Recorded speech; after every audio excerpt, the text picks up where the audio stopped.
Hello everyone, happy weekend to all.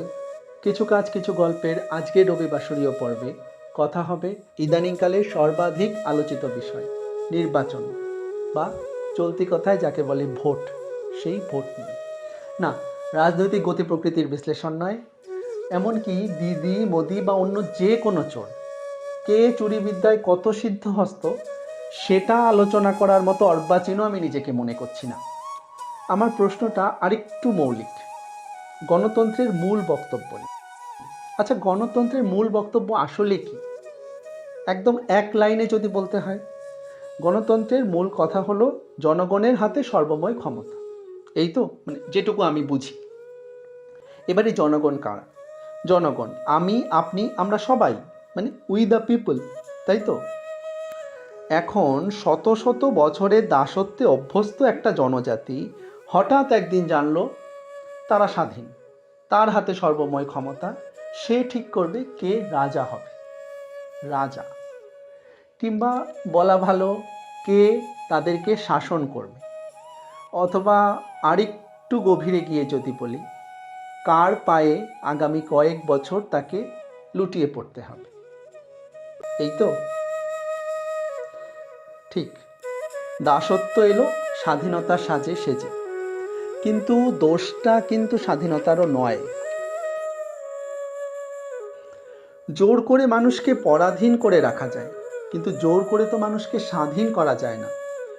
স্বাধীনতা মানুষের অন্তরের প্রবৃত্তি, তাকে মননে যাপনে লালন করতে হলে চাই তীক্ষ্ণ আত্মসম্মান বোধের সাথে প্রতিনিয়ত আত্মবিশ্লেষণ, চাই পক্ষপাতিত্বহীন দৃষ্টিভঙ্গি নিয়ে ইতিহাসের সুচারু বিশ্লেষণ, এবং অবশ্যই প্রগতিশীল চিন্তাধারা।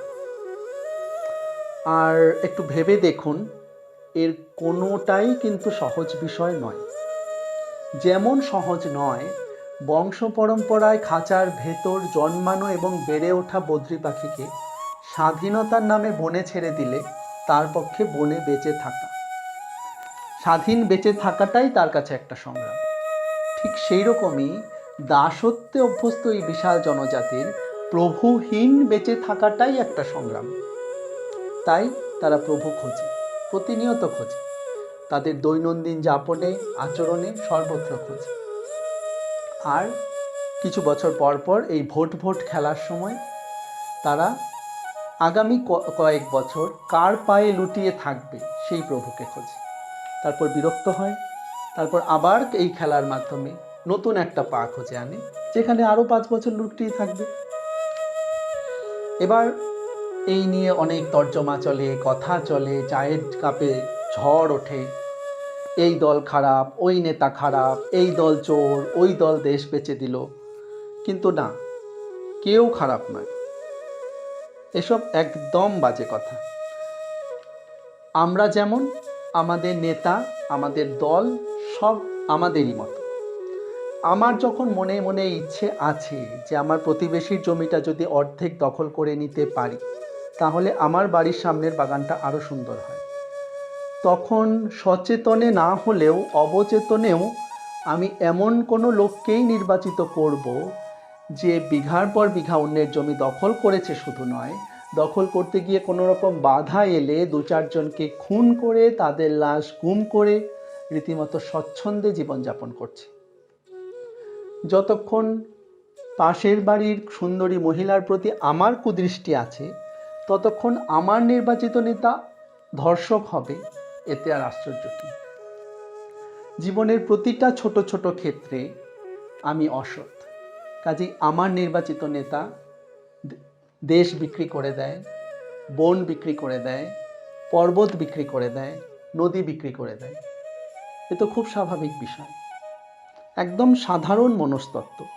অবচেতন মনে হলেও আমি তাকেই মাথার ওপর বসাবো যে আমার মনের সুপ্ত, অতৃপ্ত, ঘৃণ্য ইচ্ছাগুলোকে ক্ষমতার জোরে জনসমক্ষে যাপন করে দেখাবে, এবং সেজন্য যাকে শাস্তির ভয় পেতে হবে না। আর এই মনস্তত্ত্ব আমরা জনগণরা যতটা বুঝি বা না বুঝি, নেতারা কিন্তু খুব ভালো বোঝে, জানে এবং ততোধিক মানে, তা সে যেই দলেরই হোক না কেন। কাজেই দল, নেতা, রং কিছুই খারাপ না। আমরা জাতি হিসেবে আমরা আত্মমর্যাদাহীন, কাপুরুষ, প্রবৃত্তি চালিত, মেরুদণ্ডহীন, স্বার্থ নিমগ্ন এক বর্বর অর্বাচীন জাতি।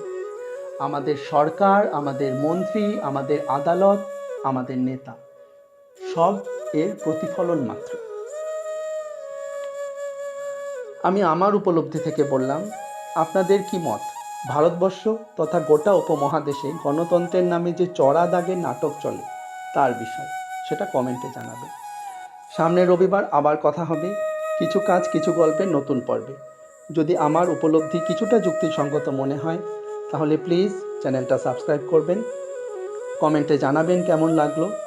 প্রতি রবিবার সকাল সকাল কথা হবে গতানুগতিক বিষয়ের নতুন কিছু ভিন্নতর উপলব্ধি নিয়ে। সবাই ভালো থাকবেন। নমস্কার।